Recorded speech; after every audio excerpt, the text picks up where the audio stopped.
नमस्कार, स्वागत है आपका बोलतंत्र पर। और आज बात होगी यूपी के पटेल पावर की। बात इसलिए क्योंकि 2022 के चुनाव हो या आज़ादी के बाद हुआ पहला चुनाव हो, उस चुनाव से लेकर इस चुनाव तक उत्तर प्रदेश में पटेलों की अहमियत लगातार बरकरार है। अब सवाल ये खड़ा होता है कि यूपी का पटेल पावर क्या है। आखिर ऐसी क्या वजह है कि 2022 के चुनाव में चाहे भारतीय जनता पार्टी हो या फिर समाजवादी पार्टी, दोनों ही पटेल वोटरों को साधने पर जुटी हुई है। गुपचुप तरीके से मायावती भी इन वोटरों को साधने का पूरा प्रयास कर रही हैं। तो आखिर ये वोटर इस चुनाव की स्थिति में इतना अहम क्यों हो जाता है? पहला सवाल तो ये। इसके साथ दूसरा सवाल ये कि इसकी कितनी प्रतिशतता है, कितनी आबादी है और किन सीटों पर ये दमदारी से अपना प्रतिनिधित्व दिखा पा रहा है। और तीसरा और सबसे मौजूदा दौर का बड़ा सवाल कि आखिर इतनी आबादी के बाद भी इस समाज की राजनीतिक पैठ और हैसियत एक सीमित स्थिति पर ही क्यों तय हो गई है। पहले सवाल के साथ शुरू करेंगे कि यूपी का पटेल पावर क्या है। उससे पहले जानिए कि पटेलों की जो जातिगत इतिहास है, जिसे कुर्मी संबोधित भी किया जाता है, वो कैसा है। अगर सीधे तौर पर देखें तो वो जाति जो कुर्मी का अर्थ है, जो जुड़ी हुई है किसानी से, खेती से, जिसका संबंध सीधे खेतों से है। अब बात करेंगे अगर ज्योग्राफिकली आधार पर, आप भौगोलिक क्षेत्र के आधार पर भी देखें तो जिन जिन इलाकों में खेतिहर ज़मीन ज़्यादा है वहाँ पर पटेलों की संख्या अपने आप ज़्यादा बढ़ती चली जाती है।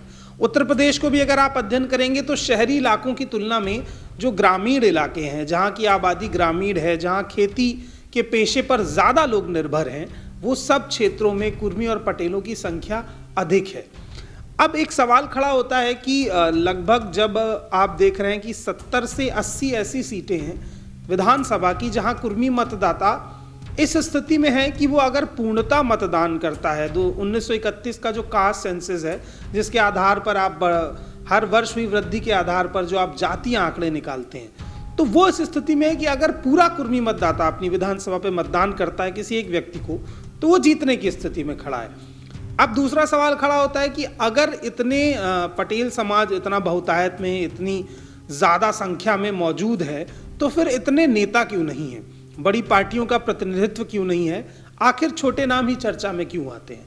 तो इसकी बड़ी वजह है कि जो पटेल समाज, जो कुर्मी समाज है, ये उपजातियों में बटा हुआ है, जिसको लेकर के लंबा काम भी किया गया है।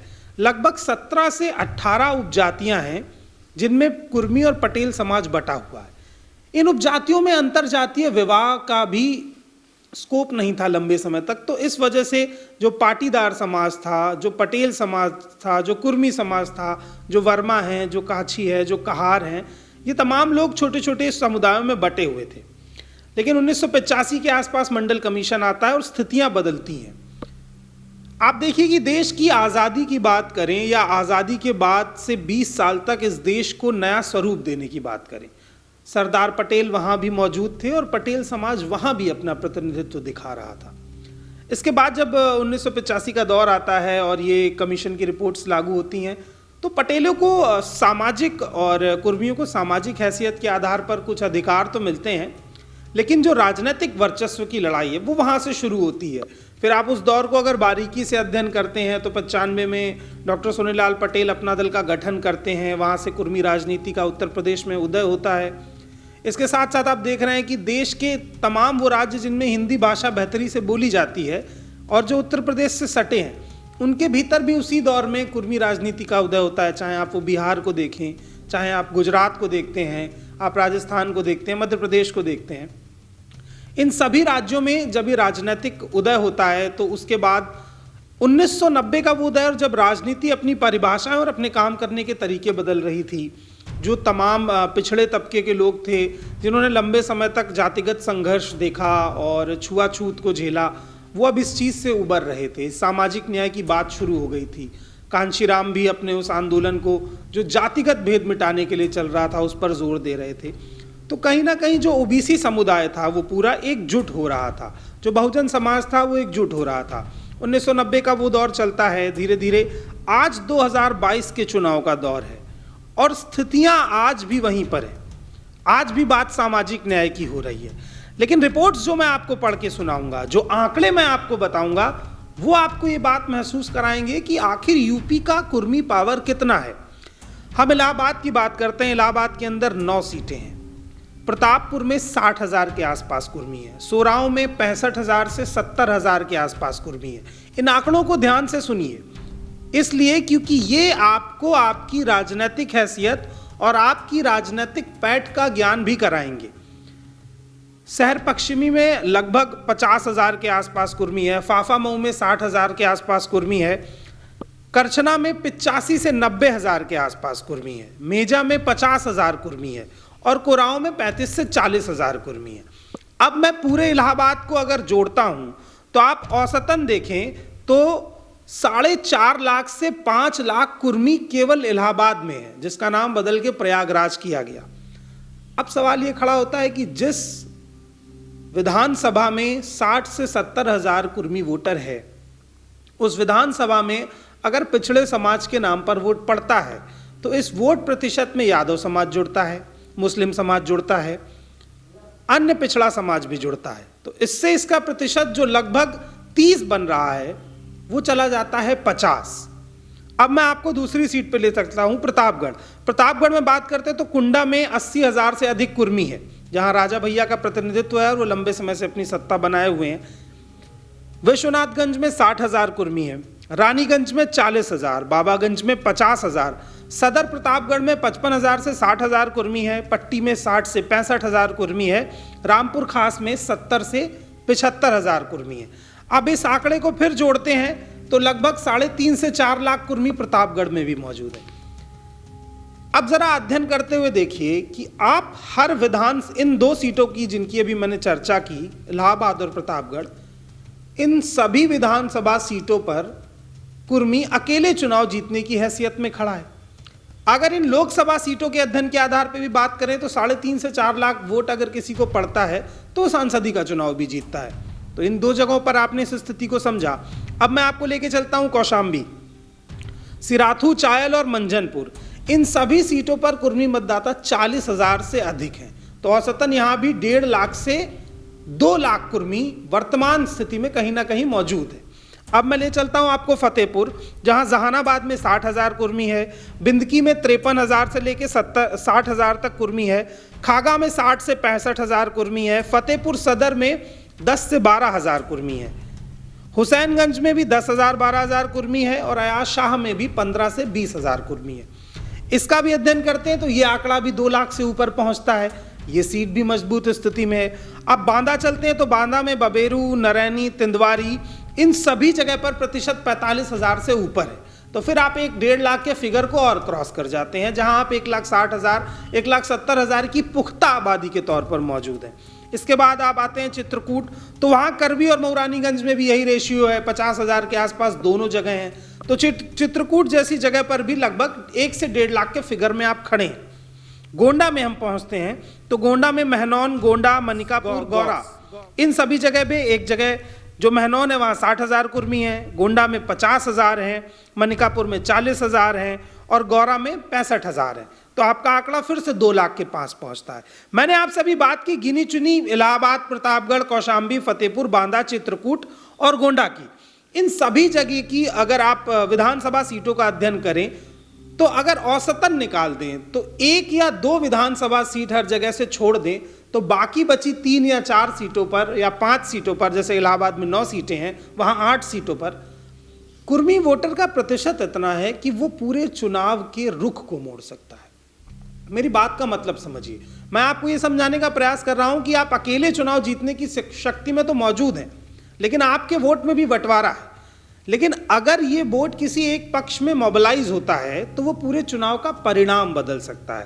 कहने का अर्थ ये है कि जो विनिंग फैक्टर है वो आपके हाथ में है, जो जीत की चाबी है वो आपके हाथ में है। जो वोट परसेंट, मतदान का जो वो प्रतिशत जो उसके परिणाम को बदलता है, जो उसके परिणाम के परसेंटेज को घटाता और बढ़ाता है, वो रेशियो आपके पास है। अब मैं आपसे बात करता हूं बलरामपुर की। तो बलरामपुर में भी उतरौला हो गया जहां पर 45,000 कुर्मी है, तुलसीपुर में 25,000 कुर्मी है, गैंसडी में भी 25 से 30,000 कुर्मी है और बलरामपुर सदर में भी 30 से 35,000 कुर्मी है। तो फिर ये आंकड़ा पहुंचा 1.5 लाख के आसपास। पिछले तमाम आंकड़ों को आप याद रखिए, वीडियो बैक करके भी आप देख सकते हैं। बहराइच पर हम बात करते हैं। बहराइच में नानपारा में 45,000 से 50,000 कुर्मी, मटेरा में भी 45,000 कुर्मी, बहराइच में 40,000 कुर्मी, बलहा में 30 से 35,000 कुर्मी और कैसरगंज में फिर 40,000 कुर्मी। तो ये आंकड़ा पहुंच गया आपका 2.5 लाख के आसपास। अब हम आएंगे श्रावस्ती, जहां भिनगा और श्रावस्ती में भिनगा में 60,000, श्रावस्ती में 40,000, तो आंकड़ा फिर 1 लाख के ऊपर। अब बात करते हैं फैजाबाद। तो फैजाबाद में बीकापुर में 35,000 कुर्मी है, गोसाईगंज में 35,000 से 40,000 है, मिल्कीपुर में यहाँ पर थोड़ा सा प्रतिशत कम दिखता है, मिल्कीपुर में 8,000 आबादी है कुर्मी की। लेकिन अयोध्या में जो इस देश के धर्म की धार्मिक धुरी भी मानी जा रही है, वहाँ भी 30,000 कुर्मी है। और ये वो मतदाता है जिसका एक ही धर्म है, इसका धर्म है खेती, किसानी, प्रकृति से जुड़ा हुआ मतदाता। अब इसके बाद हम सुल्तानपुर पहुंचेंगे। तो सुल्तानपुर सदर में है 55 से 60,000 कुर्मी, कादीपुर में है 35,000 कुर्मी, लंबुआ में 30,000 कुर्मी, सुल्तानपुर में भी 27,000 कुर्मी और इसौली में 17,000 कुर्मी। तो ये आपका आंकड़ा फिर से पहुंच गया 1,40,45,000 के आसपास। अब मैं अंबेडकर नगर की बात करता हूं तो कटेरी में 80,000, टांडा में 40,000, अकबरपुर में 70,000, जलालपुर में 40,000, आलापुर में फिर 30,000। तो आंकड़ा पहुंच गया आपका 2,70,000 के आसपास। इसके बाद हम आते हैं बाराबंकी, जहां कुर्सी पर है 70,000, रामनगर में 45,000, बाराबंकी में 60,000, जैदपुर में भी 72,000, हैदरगढ़ में 35,000, दरियाबाद में 25,000। यह आंकड़ा पहुंचता है 3 लाख से ऊपर, लगभग 3,40,000 के आसपास, 3,30,000 के आसपास। ये वो जातिगत आंकड़े और फिगर्स हैं जिनकी मैं अभी तक आपसे बात कर रहा हूं, जो अनुमानित हैं। संख्या इनसे भी ज़्यादा हो सकती है, ये न्यूनतम के आंकड़े हैं। इसके बाद हम अमेठी पहुंचते हैं। तो अमेठी में भी लगभग आप देखें तो गौरीगंज में 15,000, तिलोई में भी 15,000, अमेठी में 40,000, जगदीशपुर में 10,000 के आसपास कुर्मी है। रायबरेली में चलते हैं तो सलोन में 50,000, बरछवा में 65,000, ऊंचाहार में 40,000। तो कुर्मियों की जो संख्या है वो आप देख रहे हैं कि इन तमाम विधानसभा सीटों पर कहीं भी औसतन 35 से 40,000 या 50,000 भी लेके चलें तो कम नहीं है उससे। अगली सीट पर आते हैं तो हम सोनभद्र की बात करें या उससे पहले हम मिर्ज़ापुर की बात करते हैं, जहाँ से अनुप्रिया जी सांसद भी हैं। मिर्ज़ापुर में मड़िहान में लगभग 1 लाख कुर्मी पटेल वोटर है। अब 1 लाख मतदाता जिस विधानसभा सीट पर हो, वहाँ अगर पटेलों की कोई वर्चस्ववादी चुनावी पार्टी चुनाव लड़ती है तो चुनाव का परिणाम तो पहले ही घोषित है। उसके बाद सदर मिर्ज़ापुर में देखते हैं तो 20,000, छानवे में देखते हैं तो 30,000, मंझवा में भी 30,000, चुनार में 1,35,000। तो सिर्फ अगर मिर्ज़ापुर की बात करें तो 3,40,000 के आसपास मिर्ज़ापुर में कुर्मी मौजूद है। सोनभद्र में आते हैं तो रॉबर्ट्सगंज में 25,000, घोरावल में 40,000, ओबरा में भी 15,000, दुद्धी में भी 15,000 के आसपास। तो ये एक आंकड़ा लगभग 1.5 लाख के पास आप फिर पहुंचते हैं। अब मैं आपको लेके चलता हूं भदोई, जहां औराई में 20,000 कुर्मी है, भदोई में 10,000 है, ज्ञानपुर में 25,000। इसके बाद मैं आपको लेके चलता हूं वाराणसी, और यहां मैं आपसे करूंगा कुछ ज़रूरी बात, क्योंकि वाराणसी वो जगह है जहां से प्रधानमंत्री मोदी खुद सांसद हैं। 2014 में भारतीय जनता पार्टी के बेहतर भविष्य का सूर्योदय होता है, और वो सूर्योदय अचानक नहीं होता है। इसके पीछे बड़ी लंबी जातीय राजनीति काम करती है, जातीय पॉलिटिक्स का गणित काम करता है, बड़े बड़े दिग्गज रिसर्चर काम करते हैं, जो प्रधानमंत्री मोदी तक ये बात पहुंचाते हैं कि उत्तर प्रदेश की राजनीति की जो सर्वश्रेष्ठ कुर्सी है मुख्यमंत्री की, और उत्तर प्रदेश में जो बाकी प्रतिनिधित्व है केंद्र सरकार का, उसका जो रास्ता है वो कुर्मी वोट बैंक से होकर ही जाता है। यही वजह है कि 2014 में नरेंद्र मोदी कृष्णा पटेल के साथ गठबंधन करते हैं और वाराणसी में उनके साथ ही मंच पर आते हैं। यही वो वजह है जिसकी वजह से 2014 में केजरीवाल बड़ा वोट पाने के बाद भी मोदी का वोट परसेंटेज ज़्यादा निकलता है और वो बड़ी जीत हासिल करते हैं। यही वो बड़ी वजह है जो उत्तर प्रदेश में बीजेपी के वोट प्रतिशत में लगभग 7.5% का इजाफा करती है। अब इस वजह को मैं आपको आंकड़े के तौर पर समझाता हूं। वाराणसी की रोहनिया सीट पर है 1 लाख कुर्मी, सेवापुरी सीट पर भी 1 लाख कुर्मी, पिंडरा पर भी 1 लाख कुर्मी, शिवपुर में 40,000, असगरा में 45,000 और वाराणसी कैंट में 30,000। अब जरा जोड़िए कि क्या ये आंकड़ा 5 लाख के आसपास पहुंचता है, और अब सोचिए और याद करिए कि प्रधानमंत्री मोदी को कितना वोट मिला था। आप शायद समझ गए होंगे कि मैं क्या कहना चाह रहा हूं। इसके बाद मैं आपको जौनपुर ले चलूंगा, जहां आपसे बात करेंगे मडियाओं पर 70,000 कर्मियों की मौजूदगी, मछली शहर में 30,000, शाहगंज में 14,000, बदलापुर में 16,000, मुगरा बादशाहपुर में 80,000, केराकत में 35,000, मल्हनी में 30,000, जाफराबाद में 40,000। तो यहाँ भी आंकड़ा 3 लाख के आसपास पहुंच जाता है। चंदौली चलते हैं, चंदौली में मुगल सराय में 40,000 कुर्मी है, चकिया में 15,000 और सैयद रजा में भी 15,000 के आसपास कुर्मी है। तो यहाँ भी जो आंकड़ा है वो लगभग 1 लाख के आसपास पहुंचता दिखाई दे रहा है। इसके बाद हम पहुंचते हैं झांसी, जहाँ मौरानीपुर में भी 40,000, गरौठा में 15,000 और बबीना में 4,000। ये 3 सीटें झांसी की, जहाँ कुर्मियों का प्रतिशत 70 से 80,000 के तौर पर मौजूद, संख्या जो है 80,000 के आसपास। ललितपुर पहुंचते हैं तो महरौनी में 50,000 कुर्मी हैं, ललितपुर में 10,000 हैं, माधवगढ़ में 20,000 हैं। इसके बाद हम आपको लेके चलते हैं जालौन, जहां जालौन में उरई की एक सीट पर 25,000 कुर्मी है। कानपुर देहात में सिकंदरा में 50,000 हैं, भोगनीपुर में 30,000 हैं, अकबरपुर रनिया में भी 10,000 के आसपास हैं। कानपुर नगर में घाटमपुर में 50,000 हैं, बिल्लौर में 40,000 हैं, महाराजपुर में 30,000 हैं। ये प्रतिशत जोड़ें तो कानपुर का आंकड़ा भी लगभग 2.5 से 3 लाख के आसपास कुर्मी वोट बैंक का निकलता है। कन्नौज में, कन्नौज की सीट पर भी लगभग अगर आप देखें प्रतिशत के आधार पर तो 80 से 90,000 कुर्मी मौजूद हैं। इसके बाद आजमगढ़ पहुंचते हैं तो अतरौलिया में 50,000, गोपालपुर में 15,000, समड़ी में 50,000। तो आजमगढ़ में भी आपका जो कुर्मी पावर, जो पटेल पावर का मीटर है, वो 1 लाख से ऊपर का स्कोर दिखाता है। इसके बाद मऊ पहुंचते हैं तो मऊ में भी, मधुबन में 40,000, घोसी में भी 40,000, कुशीनगर पहुंचते हैं तो पडरौना में 30,000, हाटा में 40,000, कुशीनगर में 35,000। ये संख्या और ज़्यादा भी हो सकती है। रामपुर पहुंचते हैं तो बिलासपुर में 50,000, मिलक में 30,000, सीतापुर पहुंचिए तो मोहाली में 70,000, महमूदाबाद में 80,000, पीलीभीत पहुंचिए तो बीसलपुर में 60,000, बरखेड़ा में फिर 50,000, उन्नाव पहुंचते हैं तो भगवंत नगर में 60,000, बांगर मऊ में 40,000, पुरवा में 30,000, जिला देवरिया पथरदेवा पहुंचते हैं तो फिर 1 लाख कुर्मी, रामपुर कारखाना पहुंचते हैं तो 70,000, रुद्रपुर पहुंचते हैं तो 40,000। इसके बाद बरेली आइए तो बरेली में 50,000, बहेड़ी में 90,000, भोजीपुरा में फिर 1 लाख से ऊपर मीटर है, नवाबगंज में फिर 1 लाख से ऊपर मीटर है। तो लगभग अभी तक जब मैं आपसे बरेली की बात कर रहा हूं तो बरेली में भी मैं देख रहा हूं कि लगभग 3.5 से 4 लाख कुर्मी है और लगभग 3 सीटें ऐसी हैं जिन पे 1 लाख से अधिक कुर्मी मौजूद है। बस्ती में आते हैं तो बस्ती में 40,000 हैं, बस्ती के ही कप्तानगंज में भी 45,000 हैं, रुधौली में 50,000 हैं। तो यहाँ भी जो मीटर है वो 1,60,000 पहुँच रहा है। गोरखपुर, जहाँ योगी आदित्यनाथ अपना आधिपत्य जमाए हुए हैं, वहाँ पिपराइच में भी 60,000 कुर्मी है, सहजनवा में भी 40,000 कुर्मी है। लखनऊ की बात करते हैं तो लखनऊ पूर्वी में भी 60,000 हैं, मोहनलालगंज में के आसपास भी आप देखेंगे तो 45 से 48,000 कुर्मी है। महाराजगंज में फरनेंदा, महाराजगंज और पनियारा, इन सभी जगह 55 से 60,000 कुर्मी है। तो मैं 1000 बोलते बोलते थक चुका हूं और लगभग आपको अब तक 170 सीटों का विवरण दे चुका हूं। अब इन 170 सीटों के औसतन पर जब मैं आता हूं तो मैं फिर यही पाता हूं कि हर सीट पर लगभग 40,000 50,000 कुर्मी मौजूद है।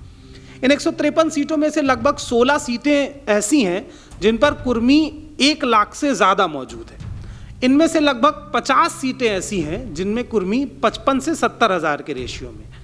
अब सवाल ये खड़ा होता है कि जब 153 सीटों पर जो जातीय समीकरण इतना मजबूत तौर पर खड़े हैं, उनका राजनीतिक प्रतिनिधित्व इतना दमदार क्यों नहीं है? तो अब सारी बात मैं आपको इस वीडियो में बता भी नहीं सकता हूं।